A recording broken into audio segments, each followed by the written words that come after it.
నమస్తే అండి. రాధామురళి ఛానల్కి స్వాగతం అండి. ఓం శ్రీ మహాగణాధిపతయే నమః. శ్రీ గురుభ్యో నమః. నమః శివాయ చ నమః శివాయ.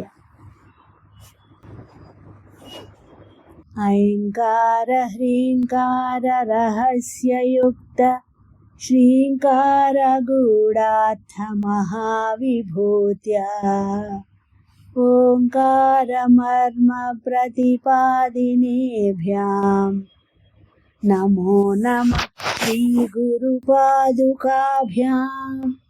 నమో నమః శ్రీ గురుపాదుకాభ్యాం.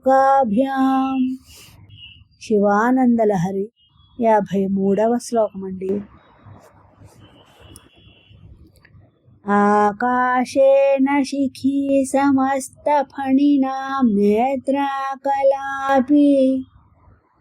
నతానుగ్రాహి ప్రణవోపదేశ నినదైః కేకీతి యోగీయతే శ్యామాం శైలసముద్భవాం ఘనరుచిం దృష్ట్వా నటంతం ముదా వేదాంతోపవనే విహారరసికం తం నీలకంఠం భజే. ఆకాశేణ శిఖీ సమస్తఫణినాం నేత్రాకలాపి నతానుగ్రాహి ప్రణవోపదేశ నినదైః కేకీతి యోగీయతే శ్యామాం శైలసముద్భవాం ఘనరుచిం దృష్ట్వా నటంతం ముదా వేదాంతోపవనే విహారరసికం తం నీలకంఠం భజే. ఈ శ్లోకం యొక్క భావం అండి. నెమలి శిఖండము కలది కాబట్టి శిఖి అని, కలాపము అనగా పింఛము కలది కాబట్టి కలాపి అని, కేకాధ్వని చేస్తుంది కాబట్టి కేకి అని పేర్లు పొందింది. ఈశ్వర, నీవు కూడా ఆకాశం చేత శిఖియు, వాసుకు చేత కలాపియు కేపియును అయినావు.